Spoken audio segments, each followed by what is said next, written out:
So my talk's going to be a bit different. I'm actually going to start off with a quote from Beyonce. So if there's any Beyonce fans in the room, feel free to shout out the last word to this lyric. So who runs the world? Girls. Okay, so there's a few maybe not big fans of Beyonce, but what I think we can all agree on is this definitely wasn't written about cybersecurity.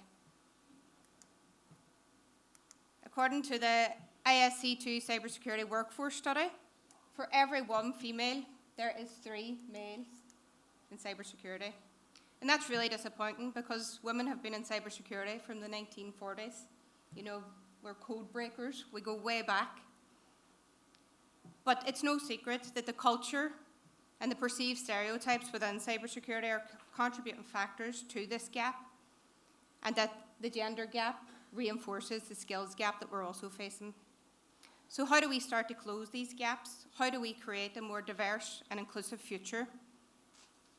So today, what we'll look at is how the gender gap reinforces the skills gap, what women bring to cybersecurity, how creating a more diverse and inclusive workforce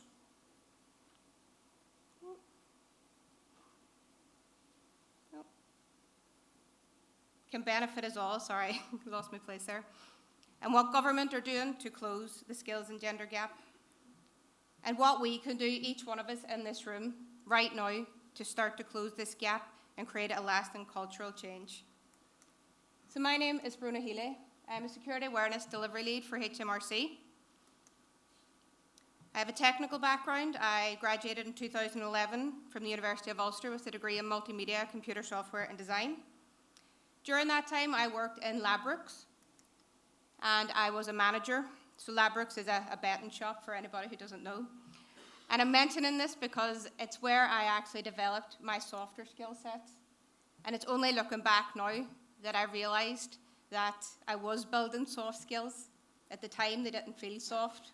Communication, conflict resolution, and influencing skills. You know, I sometimes had to diffuse heightened situations, people arguing, fighting, bets lost.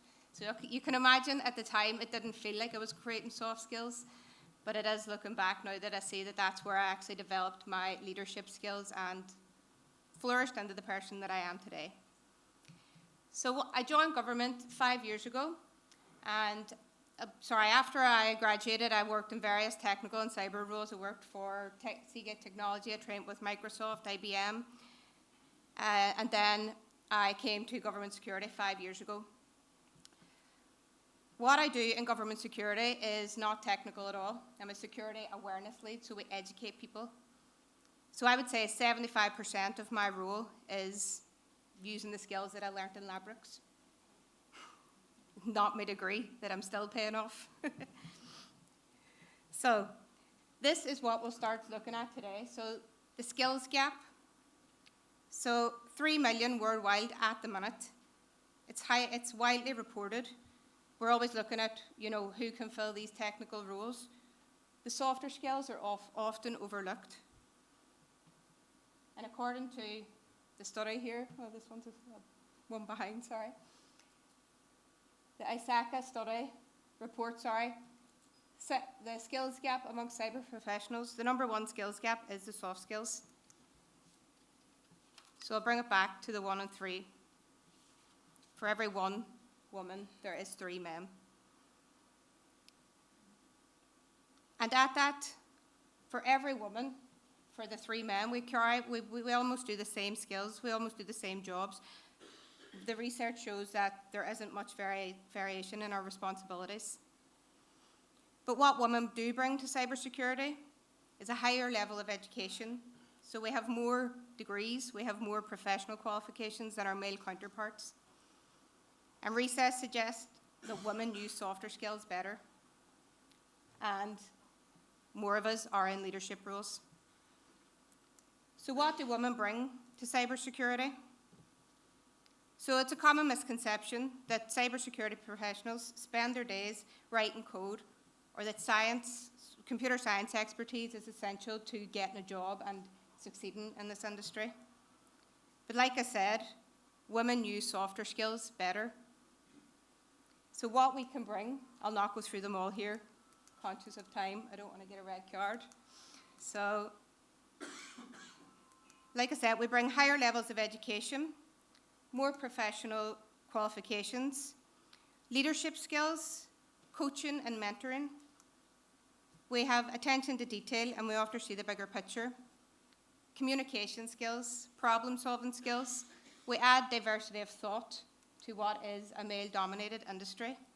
We're 45% more likely to demonstrate empathy correctly in the workplace.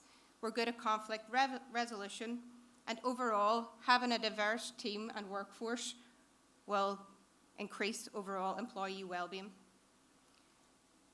So why is it important to create a more diverse, inclusive, and skilled workforce? Why should we have more women in our teams? It creates diversity of thought, removes gender bias from decision-making, increased creativity and innovation, improved productivity, performance, and quality of work, heightens employee engagement, boosts profits and revenue, and improves company reputation. So who doesn't want all of those things? And by diversifying our teams and changing the landscape in gender, we can achieve this. So what I'm going to look at now, and it'll be a quick overview of the government picture. So at the moment, the security profession has the lowest representation of women in all of its professions. So we're sitting at just under 21%. But a positive from that, like globally, like the global trend, there's more of us in leadership positions. So there's 30% of women in senior security positions in government.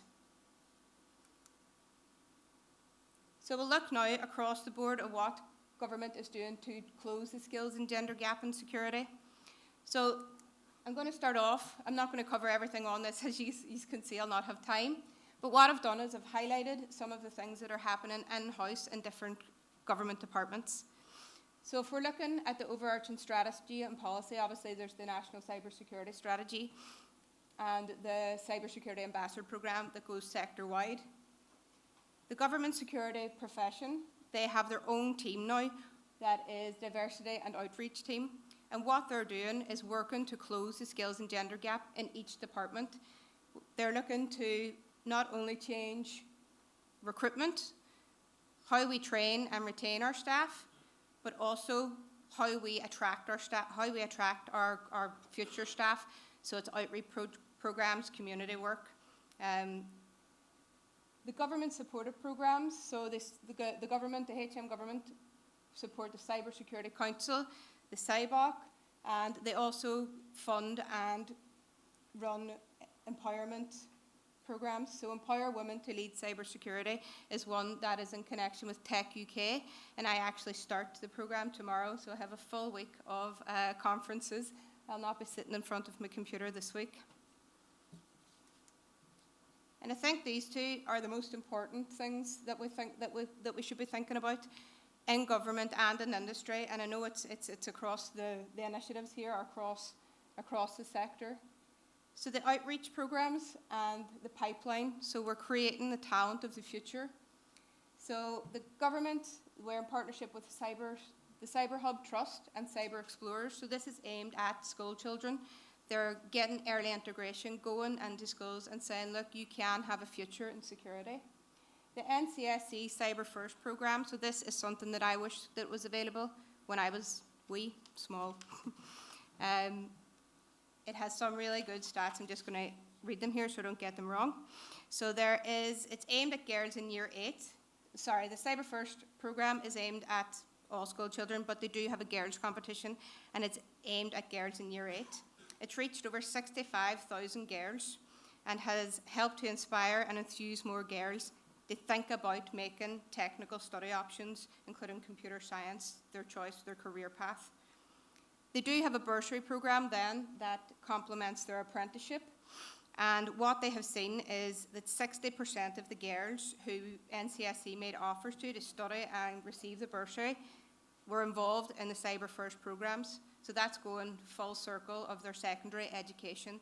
So it's showing that these initiatives are working and early integration is getting the right people into the programs that will see the cybersecurity future. Looking at recruitment and training. So again, the government, they support the UK cybersecurity careers route map. So lots of people use that to see where they can go in cybersecurity if they're starting off or if they fancy a change. The cyber apprenticeships, I've touched on that. Obviously, NCSC offer one, and lots of the different government departments, HMRC included. Like, NCSC has some great stats. HMRC, not so much on the cyber apprenticeship front.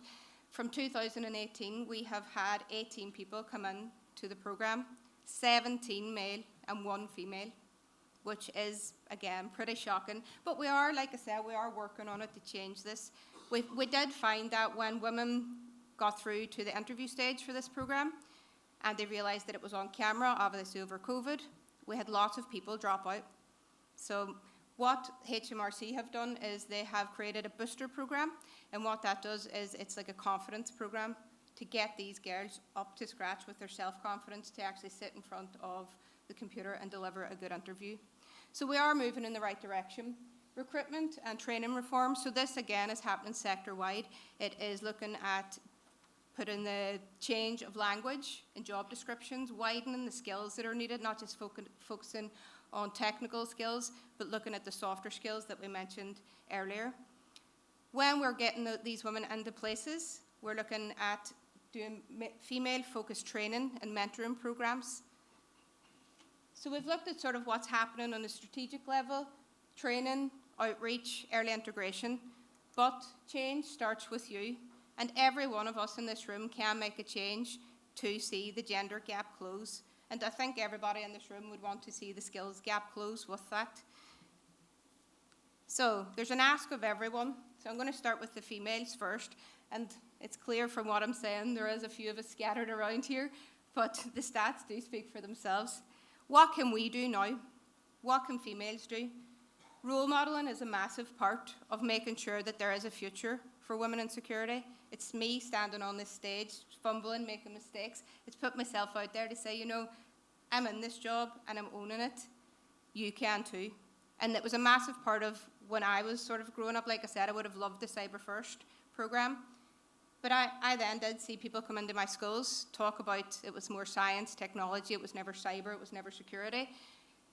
But they did plant a seed in me, and that's when I pursued my different A levels, went on then to study at university, and that is why I chose them subjects. I could see myself in the people who were standing on the stage. So role modelling for females in any stage of your career is needed to secure the future of women in security and women in tech. And I may go back and just add this point in. We wouldn't be here, obviously, if we didn't have the support of the men in the room, obviously, and the men in security. Because we can't make change if we don't have the support of the majority. So allyship, now this is the ask for the men in the room. This is asking for you to support us, to champion us, and to give credit when credit's due, and to lead by example, take action, and create change. So I believe this is the key to creating lasting cultural change in security, being an advocate for others. And true allyship will help transform the image and bust the stereotypes in security if it's happening on the daily. Allyship isn't just a word. It's not just saying you're an ally. It's actively being an ally. It's a lifelong process of building relationships based on trust, consistency, and accountability with marginalised individuals or groups. And like I said, it's not self-defined. You know, it has to be recognised by the groups of people that you're looking to support. And it's an opportunity for everyone to grow, and for efforts must be recognised, everyone to grow and to learn about ourselves whilst building confidence in others. An ally to women in cybersecurity would be to learn, unlearn, and learn again.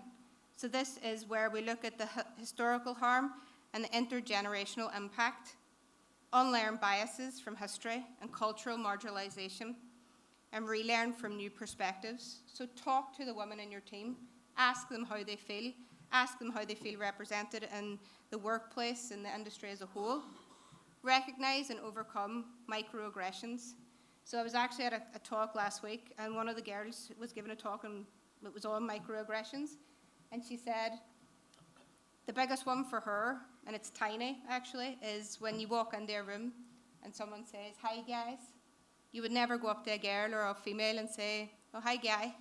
You know, it's these things. It's as if we're saying there isn't a place for yous here when we use language like that.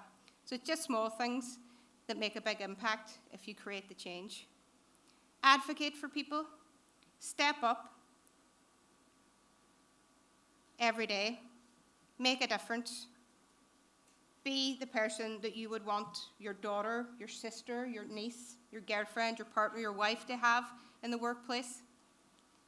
Stand up for what's right. So call out if you see behaviours that don't align with the change that we're looking to make here. We want equality, equity. Lead the change. So like I said, be that person to stand up and say this isn't right, or how can we do better, or you know what, this girl can. And I'm lucky to have a few allies. I think one of them is actually here today. Well, maybe he's running late, but it's been a massive impact on my career. We worked with each other in HMRC, and he went on then into industry. But what he did for me was boosted my confidence. He said to me, "Why don't you go and do that thing? Why don't you apply for that course?" And I was like, "I'm new in security. You know, I'm a girl." And he was like, "Go for it, do it." But what I didn't realise that he was doing is he was actually doing this when I wasn't there as well.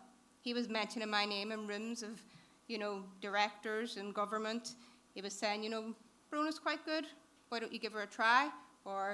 And that is allyship. It's happening when you're not aware of it. And it shouldn't be for show. It should be something that you do every day. So I'll end with, we all have a part to play if we're committed to closing the gender gap and creating real cultural change in a more diverse, inclusive, and skilled cybersecurity workforce. Thank you.